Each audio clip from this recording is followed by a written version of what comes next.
Hi guys, we are continuing our book, Bridge to Terabithia, and we are on chapter 10. The title is The Perfect Day. He heard his dad start the pickup. Even though there was no job to go to, he left every morning early to look. Sometimes he just hung around all day at the unemployment office. On lucky days, he got picked up to unload furniture or do cleaning. Jess was awake. He might as well get up. He could milk and feed Miss Bessie and get that over with. He pulled on a t-shirt and overalls over the underwear he slept in. Where are you going? Go back to sleep, Maybelle. I can't. The rain makes too much noise. Well, get up then. Why are you so mean to me? Will you shut up, Maybelle? You have everyone in the house woken up with that big mouth of yours. Joyce Ann would have screamed, but Maybelle made a face. Oh, come on, he said. I'm just going to milk Miss Bessie.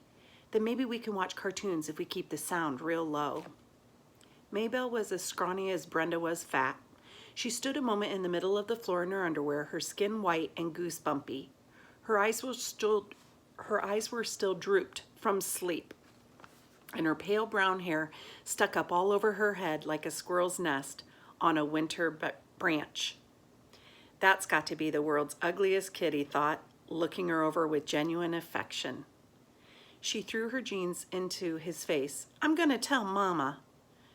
He threw the jeans back at her. Tell Mama what? How you just stand there making fun of me all the time. Lord. Yeah, well, he said, heading for the door so she wouldn't throw anything else at him. Sorry, just can't help myself. He could hear her giggling as he crossed the kitchen. The shed was filled with Miss Bessie's familiar smell. He clucked her gently over and stood his stool at her flank and the pail beneath her speckled udder.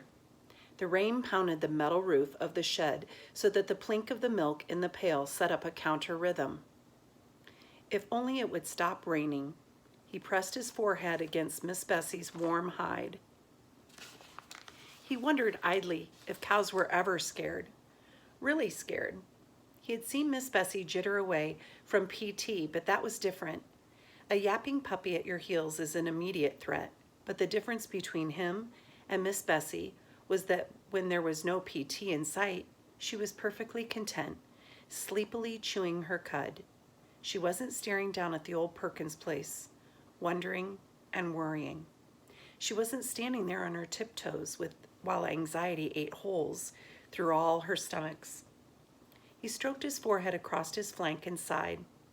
If there were still water in the creek come summer, he'd ask Leslie to teach him how to swim. How's that, he said to himself. I'll just grab that old terror by the shoulders and shake the daylights out of it. Maybe I'll even learn scuba diving. He shuddered. He may not have been born with guts, but he didn't have to die without them. Hey, maybe he could go down to the medical college and get a gut transplant. No, Doc, I got me a perfectly good heart. What I need is a gut transplant. How about it? He smiled.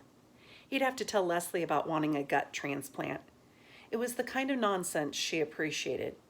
Of course, he broke the rhythm of the milking long enough to shove his hair out of his face.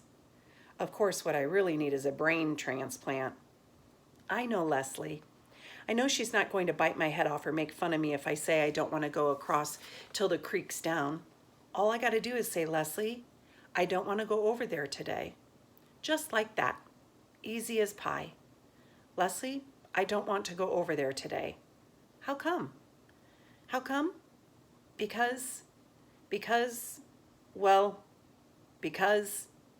I called you 3 times already. Maybelle was imitating Ellie's prissiest manner. Called me for what?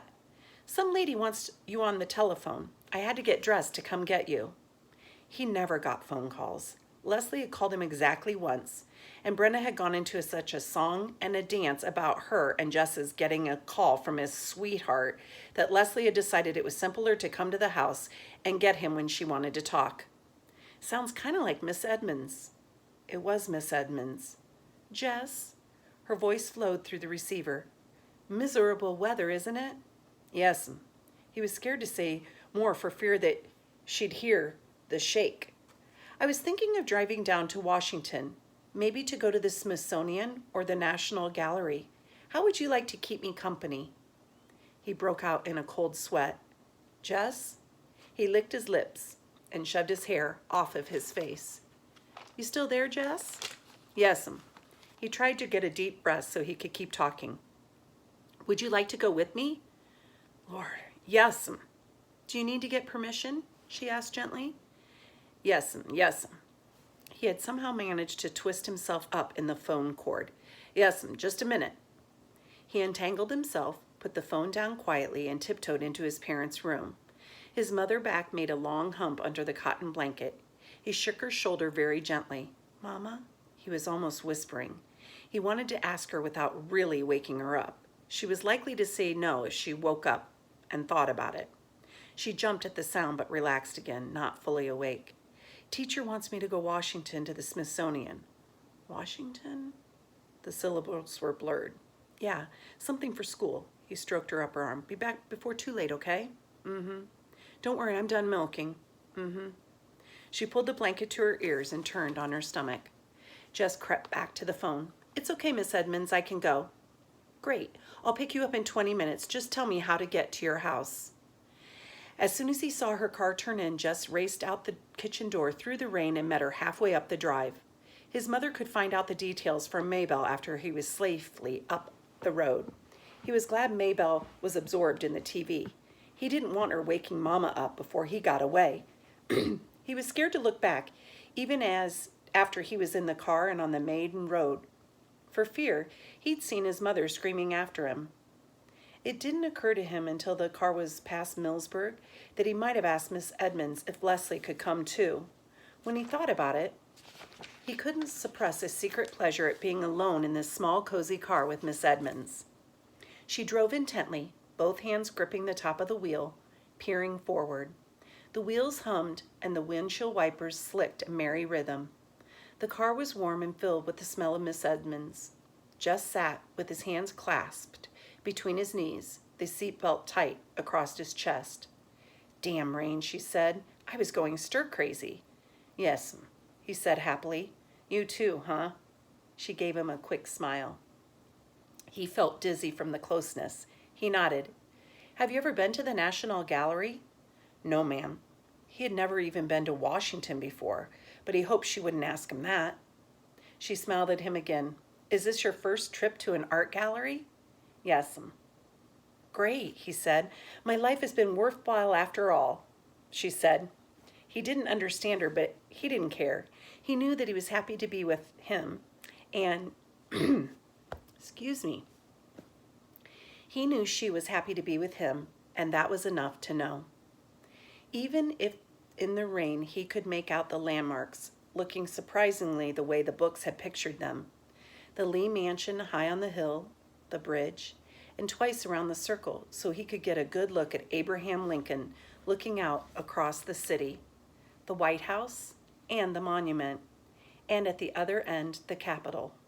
Leslie had seen all these places a million times. She had even gone to school with a girl whose father was a congressman. He thought he might tell Miss Edmonds later that Leslie was a personal friend of a real congressman. Miss Edmonds had always liked Leslie. Entering the gallery was like stepping inside the pine grove. The huge vaulted marble, the cool splash of the fountain, and the green growing all around. Two little children had pulled away from their mothers and were running about, screaming to each other. It was all Jess could do not to grab them and tell them how to behave in such an obviously sacred space. And then the pictures, room after room, floor after floor. He was drunk with color and form and hugeness, and with the voice and perfume of Miss Edmonds always beside him. She would bend her head down close to his face to give some explanation or to ask him a question, her black hair falling across her shoulders. Men would stare at her instead of the pictures, and Jess felt they must be jealous of him for being with her. They ate a late lunch in the cafeteria.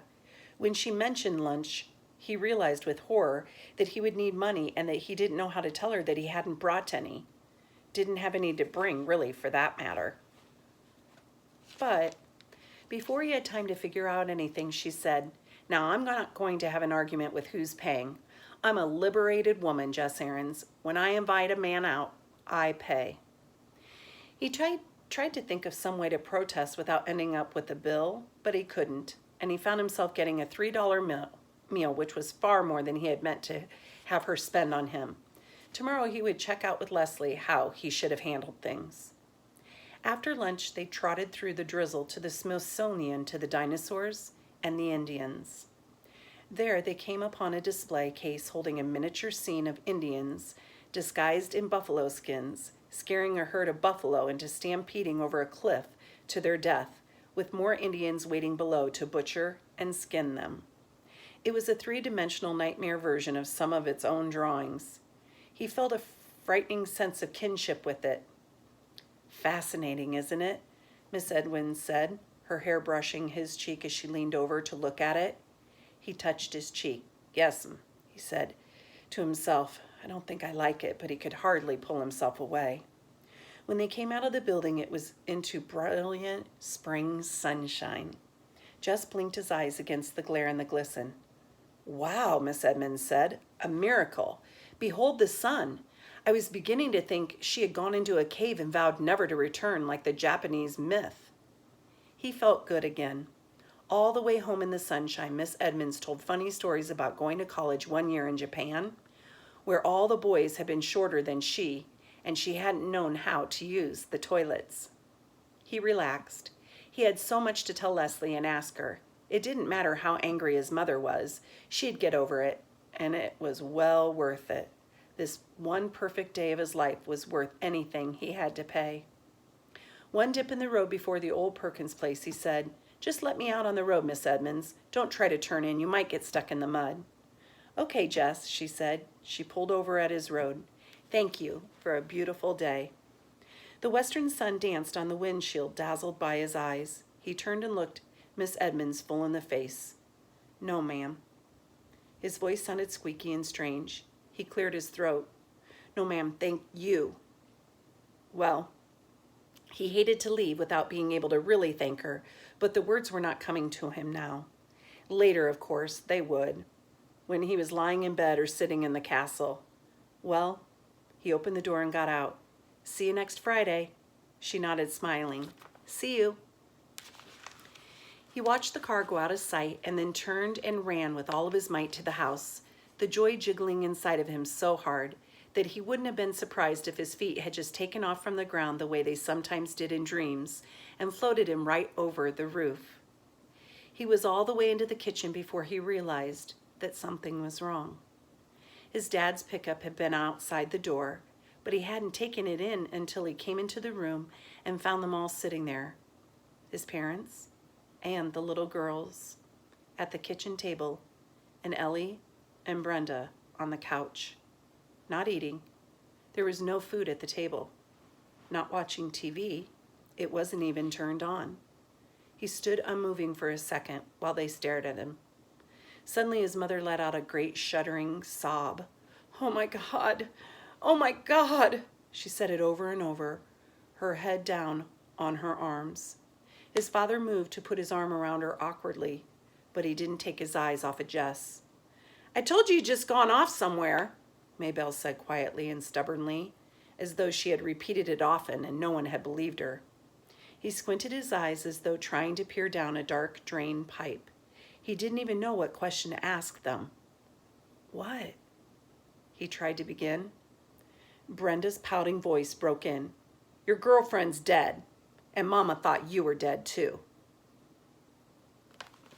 Okay, that's the end of chapter 10.